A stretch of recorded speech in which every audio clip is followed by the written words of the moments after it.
The howling wind was a death sentence in the Montana Territory of 1878, especially for Katherine Gentry as she clung desperately to the frozen ledge, her fingers numb and her hope fading with each passing minute.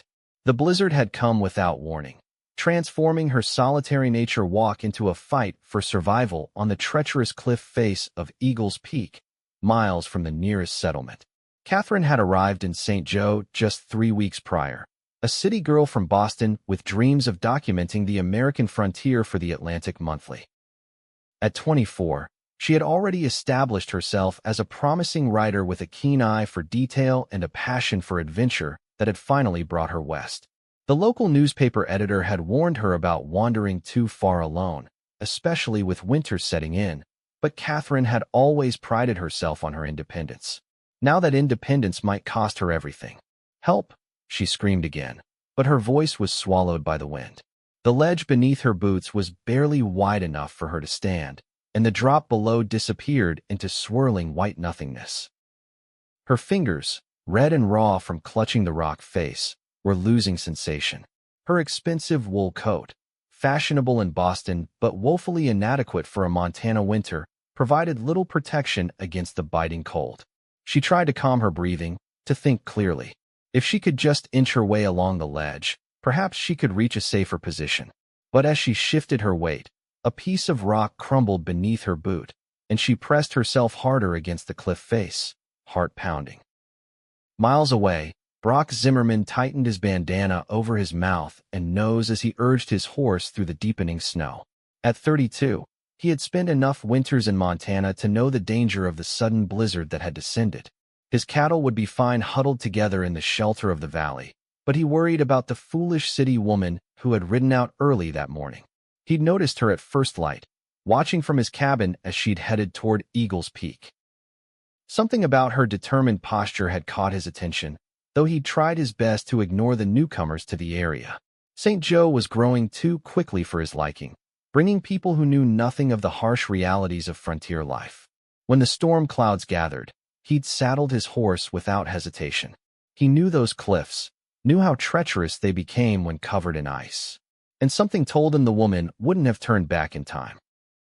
Now, squinting through the blinding snow, he followed the faint trail toward the peak, relying more on instinct than visibility. His horse, Maverick, was sure-footed even in these conditions, bred for the mountain terrain and trained by years of hard riding. "Come on, boy," he urged, leaning forward in the saddle. "Someone's counting on us." Katherine had lost track of time. Her world narrowed to the feel of rock under her frozen fingers and the screaming pain in her muscles as she tried to maintain her precarious position. She had stopped calling for help, conserving her energy and trying to fight the drowsiness that threatened to overtake her, a drowsiness she knew meant death in these temperatures. Her thoughts drifted to her father, who had warned her about this journey. "The West is no place for a lady alone," he had insisted. But after losing her mother to influenza 2 years ago, Katherine had needed to escape Boston and all its painful memories. Her writing had become her refuge, and the opportunity to document the frontier for the magazine had seemed like providence. Now she wondered if she would become just another cautionary tale of Eastern naivety. The sound came so faintly at first that she thought she had imagined it the rhythmic crunch of hooves on snow. Then a voice, deep and commanding, cut through the howl of the wind. "Hello? Anyone there?" Hope surged through her veins like fire. "Here," she screamed, her voice ragged. "I'm here, on the cliff." Minutes that felt like hours passed before she saw him, a tall figure appearing through the swirling snow at the cliff edge above her. He was wrapped in thick furs, his face partially covered by a bandana, only his eyes visible, piercing blue eyes that widened when they found her. "Hold on," he called down. "Don't move." As if she could go anywhere, Katherine thought hysterically, almost laughing despite her dire situation. She watched as he quickly secured his horse to a nearby tree, then shed his outer layer of furs, revealing a heavy canvas coat beneath. From his saddlebag, he pulled rope, which he fastened to a sturdy pine tree growing near the cliff edge. "I'm coming down to you," he shouted. "Just stay still." Katherine nodded, unable to speak through her chattering teeth. Brock tested the rope, then began his descent, moving with the confidence of a man who knew these mountains intimately. The wind buffeted him, but his movements remained controlled and deliberate. He found footholds where Katherine saw only smooth rock, and within minutes, he was beside her on the narrow ledge. Up close, she could see that despite the hard lines of his face, weathered by sun and wind, he was handsome in a rugged way. A small scar cut through his left eyebrow, and stubble darkened his jaw. "You picked a hell of a spot for sightseeing, madam," he said, his voice gruff but not unkind. "I didn't mean to," Katherine stammered. "The path just gave way." "Save your strength," he interrupted. "I'm getting you out of here." He pulled off his gloves and handed them to her. "Put these on." Her fingers were too numb to comply, so he gently worked the thick leather gloves onto her hands, his touch surprisingly gentle for such large, calloused hands. "I'm going to put this rope around you," he explained, fashioning a makeshift harness. "And then I'm going to carry you up. I need you to hold on to me. Can you do that?" Katherine nodded, though she wasn't sure her frozen limbs would cooperate. "What's your name?" he asked as he worked. "Katherine. Katherine Gentry. Brock Zimmerman. Now listen, Katherine, this next part won't be pretty or proper, but it'll keep you alive." Before she could ask what he meant, he had turned his back to her and crouched slightly. "Wrap your arms around my neck and your legs around my waist. I'll do the climbing. You just hold on." Propriety be damned, Katherine thought as she pressed herself against the stranger's broad back. She could feel the solid strength of him as he straightened, taking her weight easily. His body heat radiated through his clothes, the first warmth she had felt in hours. "Ready?" he asked. "Yes," she whispered, her face pressed against his shoulder. The ascent was a blur of terror and exhilaration. Several times, Brock's foot slipped or a handhold crumbled, and they would swing precariously before he found purchase again. Katherine closed her eyes, praying and clinging to the stranger who had appeared like an angel in the midst of the blizzard. When they reached the top, he carefully disentangled her arms from around his neck and laid her gently on the snow while he quickly untied the rope from his waist. "Can you stand?" he asked. Katherine tried to get her feet under her, but her legs collapsed. Without hesitation, Brock scooped her up into his arms. "My horse is just over here. We need to get you warm." He carried her as if she weighed nothing, cradling her against his chest. Katherine, beyond exhaustion and embarrassment, let her head rest against his shoulder. She was vaguely aware of being lifted onto a horse, then of a strong arm around her waist as they began to move through the storm. "Stay awake, Miss Gentry," Brock's voice commanded in her ear. "My cabin's not far, but you need to stay awake." "I'm trying," she murmured, fighting the seductive pull of sleep. "Tell me why you're out here alone in winter," he said, clearly trying to keep her engaged. "I'm a writer," she managed to say, "for the Atlantic Monthly, documenting the frontier." She felt rather than heard his chuckle, a deep rumble in the chest pressed against her back. "And how's that working out for you?" Despite everything, a small smile tugged at her lips. "Not quite as I expected." "I imagine not." True to his word, it wasn't long before a cabin emerged from the white landscape, solid and sturdy, with smoke curling from the chimney. Brock dismounted first, then lifted Katherine down. Her legs still refused to support her, so he carried her again, shouldering open the door and bringing her directly to the fire burning in a large stone fireplace. The cabin was simple but well-maintained. A single room with a bed in one corner, a table and chairs in another, and a cooking area opposite the fireplace. Pelts and hand-woven blankets added color and warmth to the wooden walls and floor. "I need to see to my horse," Brock said, settling her in a chair by the fire. "Start getting those wet clothes off. There's a blanket on the bed." Katherine nodded, though the thought of undressing in a stranger's cabin sent a flush of embarrassment through her that had nothing to do with the fire's warmth. Still, she knew enough about the dangers of wet clothing in cold weather to understand the necessity. By the time Brock returned, stamping snow from his boots, she had managed to remove her coat and boots but was struggling with the buttons of her dress, her fingers still clumsy despite the returning circulation. He paused in the doorway, seeming to assess the situation with a quick glance. Without comment, he crossed to a trunk near the bed and pulled out a large flannel shirt and wool trousers. "These will be too big, but they're dry," he said, setting them beside her. "I'll turn my back. Call when you're decent." True to his word, He turned to face the wall, busying himself with hanging up his coat and hat. Katherine struggled with the remaining buttons, finally freeing herself from the sodden dress and her equally wet undergarments. The air was cold against her damp skin, and she dressed quickly in the offered clothes, rolling up the sleeves and pant legs to accommodate her smaller frame. "I'm dressed," she called softly. Brock turned, his expression unreadable as he took in the sight of her swimming in his clothing. Without comment, he moved to the cooking area and began preparing something on the small stove. "You need something hot inside you," he said. "Coffee's brewing, and I've got stew from last night." "Thank you," Katherine said, suddenly aware of how hungry she was. "For everything. You saved my life." He shrugged, his broad shoulders rising and falling beneath his shirt. "Anyone would have done the same." "No," she said firmly. "Not anyone would have ridden out in a blizzard or known how to climb down that cliff. I owe you my life, Mr. Zimmerman." He looked at her then, really looked at her, and Katherine felt something shift in the air between them. For a moment, neither spoke. "Brock," he said finally. "Just Brock." "Katherine," she offered in return. "Or Kate, to friends." A small smile touched his lips, softening his features. "Well, Kate, let's get some food in you, and then you can tell me what possessed a city girl to wander these mountains alone in winter." As the storm raged outside, they sat before the fire, the hot stew warming Katherine from the inside. She told him about her writing, her desire to capture the true spirit of the West beyond the sensationalized tales that made their way east. He listened quietly, occasionally asking a question that revealed a sharp intelligence beneath his frontier exterior. In turn, he told her a little about himself. Born in Pennsylvania, headed west after the war, worked as a ranch hand before staking his own claim 5 years ago.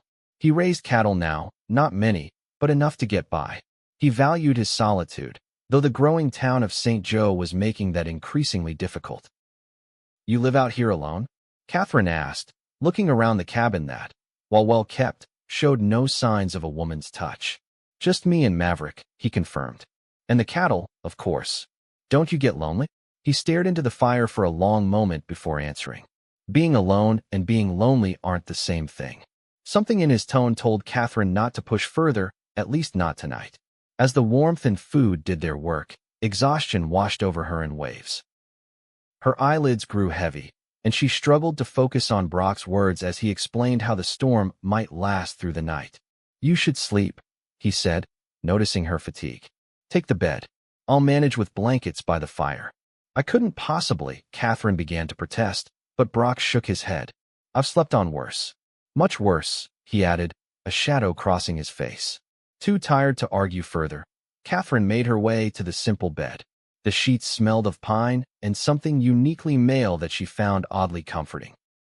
As she drifted toward sleep, she heard Brock moving quietly around the cabin, banking the fire for the night, the domestic sounds lulling her deeper into unconsciousness. Her last thought before sleep claimed her was that fate had a strange way of working.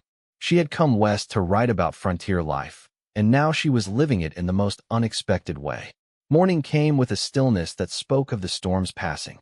Katherine woke slowly, momentarily disoriented by the unfamiliar surroundings until the events of the previous day came rushing back. She sat up, wincing at the soreness in her muscles from her ordeal on the cliff. Brock was already awake, cooking something that smelled like bacon on the small stove. He glanced over as she stirred, his face freshly shaved, hair damp as if he'd washed in the basin that sat on a small table. "Your clothes are dry," he said, gesturing to where her dress and undergarments hung neatly near the fire. "Not particularly suited for this country, but dry at least." "Thank you," Katherine said, suddenly acutely aware of her disheveled appearance. She ran a hand through her tangled auburn hair, attempting to bring some order to it. With a nod, Brock stepped outside, giving her privacy to dress. Katherine moved quickly, grateful for the consideration but aware of the cold that immediately began to seep into the cabin without the heat of his presence. She had just finished buttoning her dress when he returned, carrying an armful of firewood. "How are you feeling?" he asked, depositing the wood beside the fireplace. "Sore," she admitted, "but alive, thanks to you." He nodded, seemingly uncomfortable with her gratitude. "Hungry." "Starving, actually." They ate in companionable silence bacon, biscuits, and strong black coffee that Katherine found surprisingly good. After they finished, Brock stood and looked out the window at the blindingly white landscape. The storm's passed, but there's at least 3 feet of fresh snow out there, he said. Trail to town will be impassable for a day or two. Katherine's heart sank. I don't mean to impose on your hospitality. You're not imposing, he said simply. Wouldn't put my worst enemy out in this, let alone a city girl who barely survived yesterday.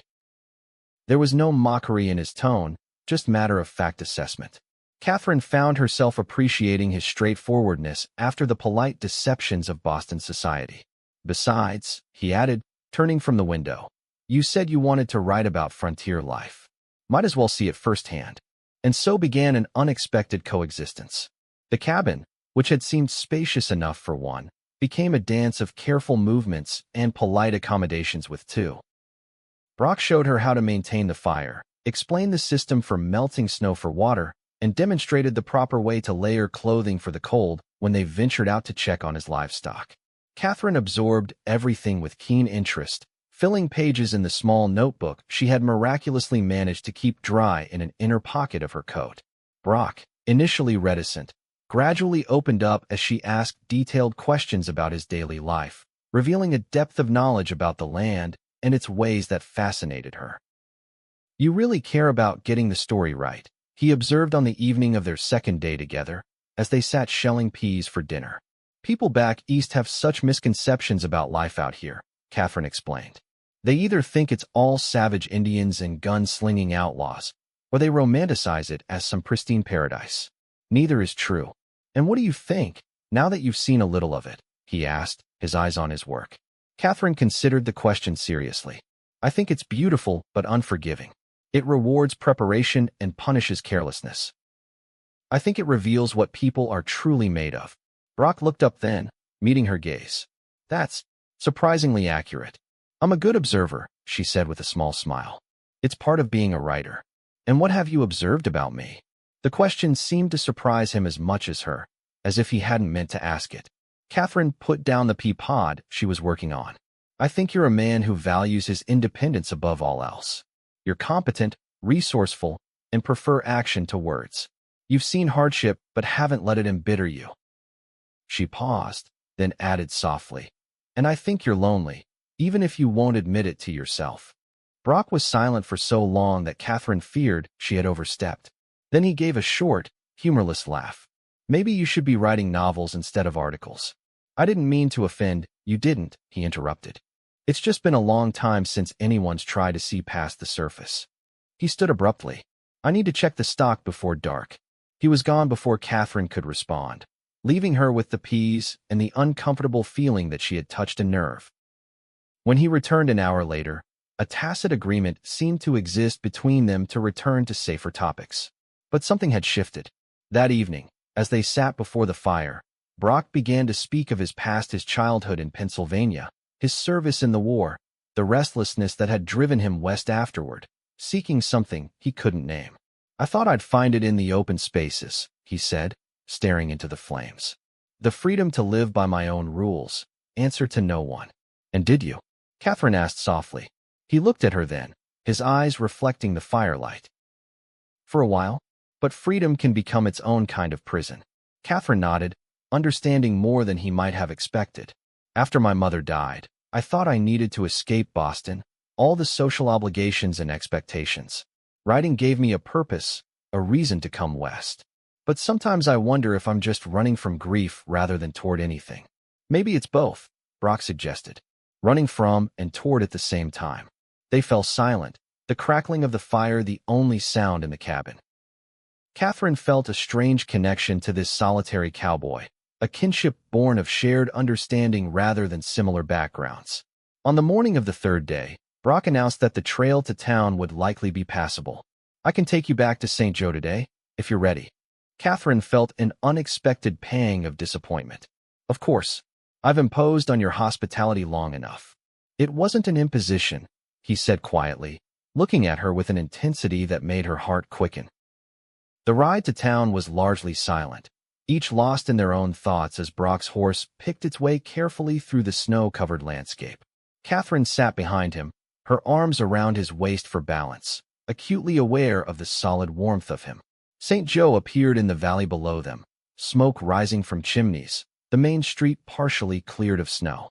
It looked cheerful and welcoming after days of isolation, yet Katherine felt strangely reluctant to return. At the edge of town, Brock stopped his horse. "Where are you staying?" "The Frontier Hotel, on Main Street." He nodded and guided Maverick toward the two-story building that stood as one of the more impressive structures in the young town. People stopped to stare as they passed the reclusive rancher and the city woman he had apparently rescued, the subject of much speculation during her absence, no doubt. When they reached the hotel, Brock dismounted and helped Katherine down, his hands lingering at her waist perhaps a moment longer than necessary. "Thank you," she said, suddenly feeling awkward. "For everything." "Just doing what needed doing," he replied, his usual gruff manner returning now that they were among others. "Will I see you again?" Katherine asked, surprising herself with her boldness. Something flickered in his eyes, surprise, perhaps, or something warmer. "Town's small. Reckon we'll cross paths." It wasn't much, but Katherine felt a glimmer of hope at his words. "I'd like that." He tipped his hat, then mounted his horse. "Miss Gentry," he said by way of farewell, and then he was gone, riding back toward the mountains and his solitary cabin. Katherine stood watching until he disappeared from view, aware of curious eyes on her from the hotel porch and windows. She took a deep breath, squaring her shoulders. There would be questions, stories to tell, explanations to make. But first, she had writing to do. Her experiences of the past few days were too fresh, too vivid to waste. 3 days later, Katherine sat at a small desk in her hotel room, reviewing her latest article. The words flowed easily, capturing the stark beauty of the Montana winter, the precarious balance between survival and disaster, and the resilience of those who had chosen to make this unforgiving land their home. She had deliberately avoided mentioning Brock by name, referring to him only as a local rancher who had come to her aid. Something about their time together felt too personal, too precious to share with her Eastern readers. A knock at her door interrupted her thoughts. Expecting the hotel maid, she called, "Come in," without looking up from her work. "Miss Gentry." The deep voice made her head snap up. Brock stood in the doorway, hat in hand, looking uncomfortable in the confined space of the hotel room. He wore a clean shirt and trousers, his boots polished, hair neatly combed, a far cry from the rugged cowboy who had carried her down from the cliff. "Mr. Zimmerman," she said, unable to keep the pleasure from her voice.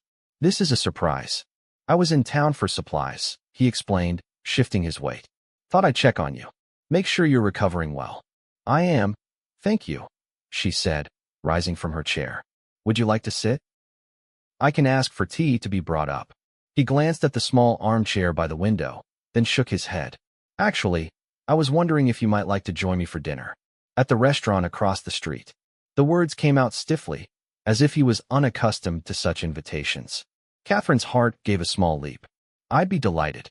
The Carson restaurant was the finest establishment in St. Joe, which wasn't saying much by Eastern standards, but represented the frontier town's aspirations. Gas lamps gave the simple dining room a warm glow, and white tablecloths lent an air of formality. They were seated at a corner table, away from the curious stares of the other diners. Brock seemed tense, his broad shoulders rigid beneath his good shirt, eyes darting occasionally to the other patrons. "You don't come to town often, do you?" Katherine asked gently. "Not if I can help it," he admitted. "Prefer my own company most days." "Yet here you are," she observed. His eyes met hers across the table. "Here I am." The simple acknowledgement hung between them, heavy with unspoken meaning. They were saved from the moment by the arrival of the waiter, who took their orders with an air of importance. As they ate, Katherine gradually drew Brock out, asking about his cattle, his plans for spring, the changes he'd seen in the territory over his years there. She told him about her progress on her articles, the letters she'd received from her editor in Boston, her observations of St. Joe and its inhabitants. "You've made quite an impression," Brock noted, a hint of amusement in his voice. "Town hasn't talked about anything else since you were found missing." "The heroic rescue has only added to your mystique." Katherine groaned softly. "I can imagine." I've had more visitors in the past 3 days than in the 3 weeks before my misadventure. Regretting your brush with frontier peril? He asked, his tone light, but his eyes watchful. Not at all, she said honestly. It's given me insight I couldn't have gained any other way. She paused, then added softly, and I met you. Brock's expression softened, the hard lines of his face relaxing into something almost vulnerable. About that, he said, his voice low. I've been thinking. Katherine waited, her heart suddenly pounding. Your articles, you said you want to document real frontier life, not just what people expect to hear. That's right, she confirmed, confused by this turn in the conversation. My place is not much, but it's a real working ranch. Small, but authentic. He seemed to be struggling to find the right words. What I'm saying is, if you wanted to see more, to write about the day-to-day of it, you'd be welcome to. Visit. When the weather's better, of course. Katherine felt a smile spreading across her face. I'd like that very much. Something eased in Brock's posture, as if he'd been holding his breath. Good. That's good. They finished their meal in companionable conversation, the earlier tension dissolved. When they stepped outside, the night air was crisp and clear, stars blazing overhead in a way Katherine had never seen in Boston's gaslit skies. I should get you back to your hotel, Brock said, though he made no move to leave. Yes, Katherine agreed, equally reluctant. It's getting late. They walked slowly, neither seeming eager for the evening to end. At the hotel entrance, they paused. Thank you for dinner, Katherine said, looking up at him. My pleasure. A moment stretched between them, filled with possibility. Then, with deliberate slowness, Brock reached out and took her hand. His calloused fingers were warm against her skin as he raised her hand to his lips, pressing a gentle kiss to her knuckles. Good night, Kate, he said, his voice husky. Good night, Brock, she whispered, her skin tingling where his lips had touched. She watched him walk away, her heart full of a feeling she wasn't yet ready to name. The weeks that followed fell into a pattern. Katherine continued her explorations of St. Joe and its surroundings, careful now to stick to safe paths and always inform someone of her whereabouts. She wrote diligently, sending back articles that her editor declared refreshingly authentic and a revelation to our readers. Brock came to town every Saturday, a frequency the local merchants noted was unprecedented. He would arrive mid-morning, see to his business, then invariably find his way to wherever Katherine was, sometimes the newspaper office where she had befriended the editor, sometimes the small lending library, occasionally the general store where she chatted with the shopkeeper's wife. They would spend the afternoon together, often riding out to some spot of natural beauty that Brock thought she should see: a hidden waterfall, a view of the valley, an old trapper's cabin with stories to tell. In the evening, they would dine at the Carson restaurant, where the staff now greeted them warmly and saved their preferred table. Each week, Katherine learned more about the quiet cowboy. He had fought for the Union, though he spoke little of his war experiences. He had a younger sister back in Pennsylvania whom he hadn't seen in years but corresponded with regularly. He could recite Shakespeare from memory, a remnant of his education before the war had interrupted it. He was kind to children and animals, respected by the townspeople even as they found him aloof, and possessed a dry wit that emerged when he was comfortable. For his part, Brock seemed fascinated by Katherine's stories of Boston society, her literary ambitions, her willingness to challenge conventions by traveling alone. He listened intently when she read passages from her work, offering insights from his perspective that often led her to revise and strengthen her writing. As winter began to release its grip on the Montana landscape, Katherine received a letter from her editor that both thrilled and dismayed her. They want me to continue the series, she told Brock as they rode along a creek swollen with snowmelt. But they want me to move on to Wyoming territory next, then possibly Colorado. Brock was silent for a long moment, his gaze fixed on the distant mountains. When would you leave? He finally asked, his voice carefully neutral. The letter suggests I should be in Cheyenne by May. It was already early April. He nodded slowly. Wyoming's beautiful country. So I've heard, Katherine said, watching his profile. Brock. He looked at her then, and something in his eyes made her breath catch. You should go, he said. It's a good opportunity. Important for your career. Yes, she agreed, feeling a heaviness settle in her chest. They rode in silence for a while, The only sounds the creak of leather and the soft snorting of the horses. You remember what you said about my ranch? Brock asked suddenly. About wanting to see it? Of course. Spring's almost here. Weather's getting better. He hesitated, then pressed on. Before you leave for Wyoming. If you wanted to see it, now would be the time. Katherine felt a surge of hope. I'd love that. Tomorrow, he suggested, a hint of uncertainty in his voice. Tomorrow, she agreed. True to his word, Brock arrived at the hotel the next morning, mounted on Maverick with a second horse in tow, a gentle mare he had borrowed from a neighbor specifically for Katherine. The day was clear and mild, perfect for the ride into the foothills where his ranch lay. As they left the town behind, Katherine felt a sense of anticipation building. This wasn't like their other excursions. This was Brock inviting her into his private world, a place few others were welcome. The trail wound through stands of pine and across meadows where the first spring wildflowers were beginning to appear. Brock pointed out landmarks and shared stories of the land where he'd found a lost calf during a thunderstorm, which ridge was best for watching sunrise, how the creek never froze completely even in the harshest winter.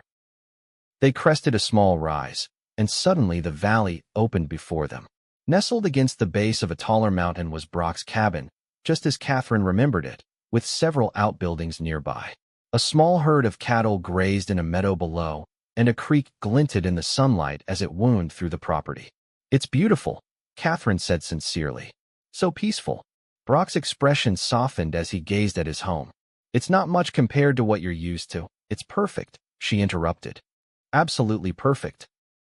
He gave her a smile then, one of his rare, full smiles that transformed his face and made her heart skip.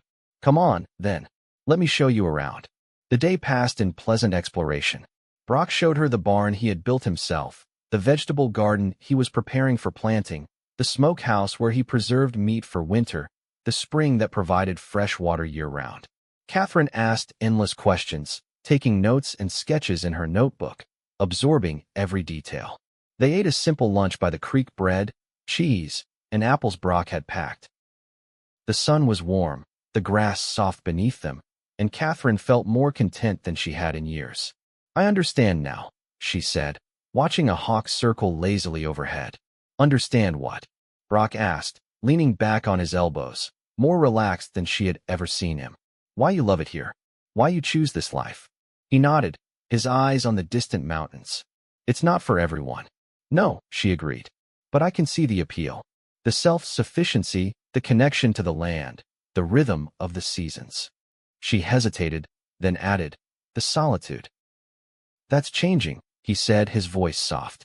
Katherine turned to look at him, questioning. The solitude, he clarified. It used to be what I wanted most. Now, he trailed off, meeting her gaze with an intensity that made her breath catch. Now, she prompted gently. Instead of answering, Brock reached out, brushing a strand of hair from her face with a tenderness that belied his strength. His hand lingered, cupping her cheek, and Katherine found herself leaning into his touch. Kate, he said, her name almost a prayer on his lips. She knew what was coming and wanted it more than she had ever wanted anything. When he leaned in, she met him halfway, their lips meeting in a kiss that was gentle at first, then deepening with shared hunger. His arms went around her, pulling her close, and she melted against him, her hands finding their way to his shoulders, his neck, his hair. He tasted of coffee and sunlight, and Katherine lost herself in the sensation of being held by him, wanted by him. When they finally broke apart, both breathing hard, Brock rested his forehead against hers. I've been wanting to do that since you wore my clothes by the fire, he admitted, his voice rough. Katherine laughed softly. I've been wanting you to since you carried me down that cliff. He kissed her again, and again, until the afternoon shadows began to lengthen, reminding them of the ride back to town. Reluctantly, they packed up and mounted their horses. Before they left the valley, Katherine turned for one last look at the cabin and its surroundings, committing the scene to memory. It won't be the same in Wyoming, she said quietly. Brock's gaze was steady on her face. No, he agreed. It won't. The weight of unspoken words hung between them all the way back to St. Joe. The next week passed in a whirlwind of conflicting emotions for Katherine. Her preparations to leave for Wyoming continued, arrangements for travel, correspondence with contacts in Cheyenne, final articles about St. Joe to be submitted. But her time with Brock had taken on a desperate intensity, both of them aware of the ticking clock. They rode out every day, exploring the countryside, talking for hours, sharing meals, and stealing kisses when they were alone. Each time they parted, it was with increasing difficulty, neither willing to voice the question that hung between them. What happens next? 5 days before Katherine was scheduled to leave, a letter arrived that changed everything. Her editor informed her that due to unexpected developments, the Wyoming series was to be postponed until fall. Instead, they wanted her to remain in Montana for the summer, documenting the territory's developing cattle industry and the changing seasons in the northern Rockies. Katherine read the letter 3 times, her heart racing. She had a reprieve months, not days, before she would need to leave. That afternoon, she rode out to Brock's ranch alone, following the trail they had taken together, her mind full of possibilities. When she arrived, he was mending a fence in the lower meadow, his back to her as she approached. He turned at the sound of hoofbeats, surprise and pleasure washing over his face when he saw her. "Kate," he said, dropping his tools and striding toward her. "I didn't expect you until Saturday." She dismounted quickly, hardly waiting for him to reach her before thrusting the letter into his hands. "Read this," she urged. Brock scanned the letter, his expression changing from confusion to understanding to something like hope. He looked up at her, eyes searching her face. "You're staying. Until fall, at least," she confirmed. "And they want me to write about cattle ranching, about life in the territory through the seasons." She took a deep breath. "I can think of no better way to do that than to experience it firsthand." Brock went very still. "What are you saying, Kate?" "I'm saying I want to stay here," she said, her voice steady despite her pounding heart. "With you. If you'll have me." For a moment, Brock didn't move, didn't speak. Then, with deliberate slowness, he closed the distance between them, taking her face in his hands with infinite gentleness. "Are you sure?" he asked, his voice rough with emotion. "This life, it's not easy. Not what you're used to." "I'm sure about you," Katherine said simply. "The rest we can figure out together." He kissed her then, a kiss full of promise and passion and relief. When they broke apart, both breathing hard, he pressed his forehead to hers. "Stay," he whispered. "Stay with me, Kate." "Yes," she answered, wrapping her arms around his neck. "Yes."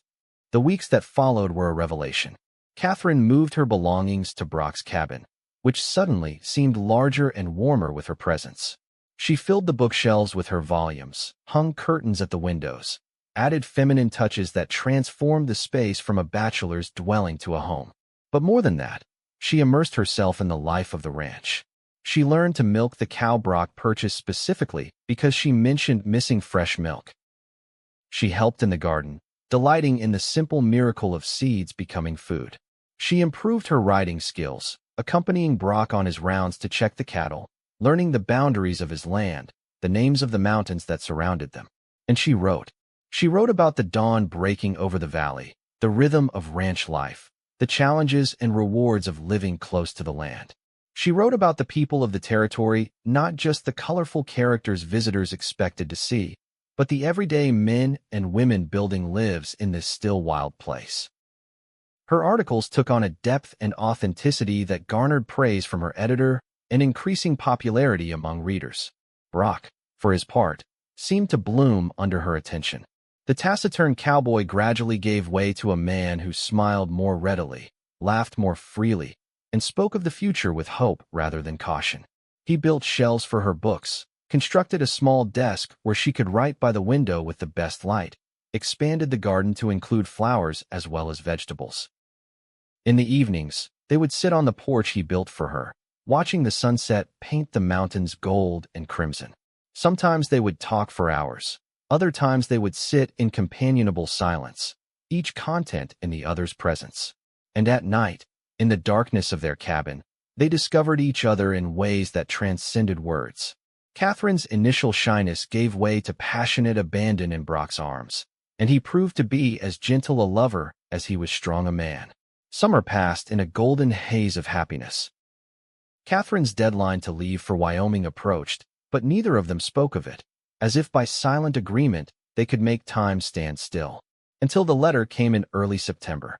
Catherine's editor was increasingly insistent about the Wyoming series, suggesting an October departure to capture the territory before winter set in. The letter was full of praise for her Montana articles, with hints of a possible book compilation if the Wyoming series was equally successful. She sat on the porch steps, reading and rereading the letter as the sun set, casting long shadows across the valley. That was how Brock found her when he returned from checking the herd. "What is it?" he asked, immediately sensing her distress. Wordlessly, she handed him the letter. He read it quickly, his expression unreadable in the fading light. "When will you go?" he asked finally, his voice carefully neutral. Katherine looked up at him, this man who had become the center of her world in the space of a few months. "I don't know that I will," she said quietly. Brock sat beside her on the steps, close but not touching. "Kate, this is important for your career. You've worked hard for this opportunity. There are other opportunities," she argued. "Other stories to tell, right here." He was silent for a long moment, staring out at the land he had tamed with his own hands. "I won't be the reason you give up your dreams," he said finally. "You're part of my dreams now," Katherine said, reaching for his hand. "Can't you see that?" Brock entwined his fingers with hers, his grip tight, almost desperate. "I see a woman who lit up my life like the sunrise after the longest night," he said, his voice husky with emotion. "I see someone too full of life, too talented, to be buried in these mountains with only cattle and a broken-down cowboy for company. Is that how you see yourself?" Katherine asked, dismayed. "Broken down?" He gave a short, humorless laugh. "I came out here to escape, Kate. From the war, from memories, from a world that moved too fast and asked too much. I hid myself away." He turned to face her, his eyes fierce in the twilight. "But you came west to find something, not to hide. You have gifts that deserve to be shared, stories that need to be told." "Our story," Katherine said, her voice catching. "What about our story?" Brock cupped her face in his hands, his touch achingly tender. "Our story isn't over," he promised. "But it needs a new chapter. Go to Wyoming. Write your articles. And when you're done..." He took a deep breath. "Come back to me." Katherine's eyes filled with tears. "Are you asking me what I think you're asking?" In answer, Brock reached into his pocket and pulled out a small, worn velvet box. "I've been carrying this around for weeks, waiting for the right moment." He opened it to reveal a simple gold band set with a small, perfect diamond. "It was my mother's." Katherine's breath caught in her throat. "I'm not asking you to choose between your work and me," Brock said, his voice steady despite the emotion in his eyes. "I'm asking you to marry me and bring your work home. Go to Wyoming. Go to Colorado if they send you there next. But come back to me between adventures. Make this place your anchor, not your cage." Tears spilled down Katherine's cheeks as she nodded, unable to speak past the lump in her throat. "Is that a yes?" Brock asked, a smile breaking across his face. "Yes," Katherine managed to whisper. "Yes, I'll marry you, Brock Zimmerman." He slipped the ring onto her finger, then pulled her into his arms, kissing her with all the passion and promise of their future together. When they finally broke apart, breathless and laughing through tears, Katherine rested her head against his chest, listening to the steady beat of his heart. "When?" she asked. "When should we marry?" Brock stroked her hair, his touch reverent. "When you return from Wyoming," he said. "In the spring, when the wildflowers bloom in the valley. We'll invite the whole town, your father if he can make the journey, my sister from Pennsylvania." A spring wedding. Katherine sighed, picturing it. "It sounds perfect." They sat together as darkness fell completely, holding each other and making plans for a future that now stretched before them, full of promise. Katherine departed for Wyoming 2 weeks later, her heart both heavy with temporary separation and light with the certainty of return. The diamond on her finger caught the sunlight as she waved goodbye to Brock from the stagecoach, his tall figure growing smaller as the distance between them increased. But unlike her journey west from Boston, this parting held no fear, no uncertainty, only anticipation for the reunion to come. Her time in Wyoming territory was productive and enlightening. She wrote articles that captured the rugged beauty of the land, the booming cattle industry, the growing tensions between ranchers and homesteaders. She met fascinating people, witnessed stunning vistas, and experienced adventures that filled her notebooks and stretched her abilities as a writer. But through it all, her thoughts returned to a small cabin in the Montana mountains and the man waiting for her there. She wrote to Brock every week, long letters full of observations, experiences, and longing. His replies were shorter but no less heartfelt, updates on the ranch interspersed with expressions of love and counting of days until her return. Winter came to the Rockies, harsh and beautiful. Katherine's editor, pleased with her Wyoming series, suggested she remain in Cheyenne until spring, when travel would be easier. But Katherine, remembering her promise, took the last train north before the mountain passes became impassable, determined to spend Christmas with her fiancé. The reunion was everything she had dreamed of during their separation. Brock met her at the St. Joe station, lifting her off the train platform and into his arms with a kiss that drew cheers from onlookers. "Welcome home," he whispered against her lips. Home. The word had never held such meaning. Winter passed in a cocoon of intimacy. Snowbound in their cabin for days at a time, they read aloud to each other, played chess, cooked elaborate meals from Katherine's Boston cookbook, and loved each other with increasing depth and understanding. Katherine continued to write, working on a book that would combine her articles with new material about frontier life through a woman's eyes. Brock, encouraged by her interest, began keeping a journal of his own, recording the history of the land he had claimed and the future he envisioned for it. As the snow began to melt, wedding preparations commenced. Katherine's father wrote that he would indeed make the journey west, bringing with him her childhood friend Mary as a bridesmaid. Brock's sister Charlotte confirmed her attendance, expressing delight at finally meeting the woman who had captured her brother's heart. The wedding was set for the first Saturday in May, when the valley would be carpeted with wildflowers. In late April, as they sat by the fire discussing final arrangements, Brock suddenly grew serious. "There's something we haven't talked about," he said, taking Katherine's hand. "After we're married. Your work." Katherine's heart skipped a beat. "What about it?" "Your editor will want more articles, more travels," he said. "And you should write them. Go where the stories take you." "But, no," he interrupted gently. "I meant what I said before. I don't want to be your cage. Your talent is too important." Katherine studied his face, the face she had come to know as well as her own. "What are you proposing?" "A compromise," Brock said. "You write. You travel when necessary, but this is home. We are home to each other." He squeezed her hand. "And maybe, in time, we'll have more reasons to stay close to home." The implication was clear, and Katherine's heart swelled with love for this man who understood her so completely. "I like that compromise," she said softly, leaning in to kiss him. "Very much." Their wedding day dawned clear and perfect, the valley ablaze with spring wildflowers just as they had hoped. Katherine wore a gown of ivory silk sent from Boston, with wildflowers in her hair instead of a veil. Brock, resplendent in a new suit, watched her walk toward him with a look of such love and wonder that those in attendance would speak of it for years to come. They spoke their vows beneath an arch of pine boughs at the edge of the meadow, with mountains as their witness and friends from near and far sharing their joy. Katherine's father, initially skeptical of his daughter's frontier life, gave his blessing with tears in his eyes, moved by the evident happiness of the couple. The celebration continued into the night, with dancing and feasting under stars that seemed to shine especially bright for the occasion. When the last guest had departed, Brock carried his bride across the threshold of their cabin, no longer his, but theirs in every way. In the years that followed, Katherine and Brock built a life that balanced her writing career with their ranch work. Her book, Frontier Hearts, A Woman's Journey West, was published to critical acclaim and popular success, establishing her as a voice of authenticity in Western literature.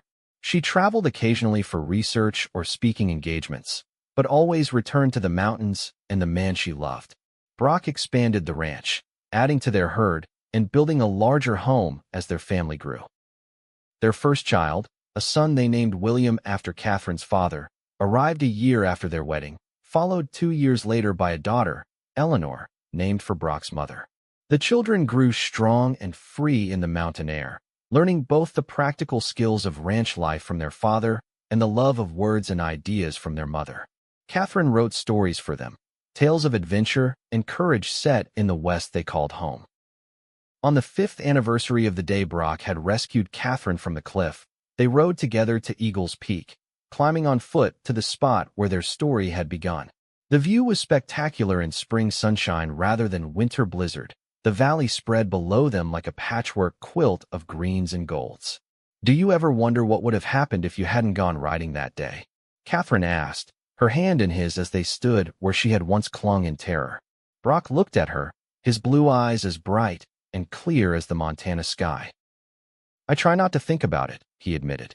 "The idea of never finding you." He shook his head. "Some things are meant to be, I reckon. Call it fate or providence or just plain luck, but we were meant to find each other." Katherine smiled, thinking of their children waiting at home with her father and Brock's sister, who had moved to St. Joe the previous year. She thought of the life they had built, the love that had grown between them, the future still unfolding before them. "I'm glad I fell off this cliff," she said, laughing at the absurdity of the statement. Brock laughed too, pulling her close. "And I'm glad I climbed up it," he said, kissing her with all the passion of their first embrace. "I'd climb 100 mountains for you, Kate. 1,000. You won't have to," she promised, resting her head against his chest. "I'm right here beside you, where I belong." Together they made their way carefully down the path. No dramatic rescue needed this time. Just two people who had found in each other the courage to face life's challenges side by side. As they rode home in the golden afternoon light, Katherine looked at the man beside her, the cowboy who had carried her down from danger and into a life richer than any she could have imagined, and knew with perfect certainty that some stories, the very best ones, never truly end. They simply continue, page after page, year after year, written in moments of shared joy and sorrow, triumph and struggle, ordinary days and extraordinary love. And that was a story worth telling, worth living, worth everything.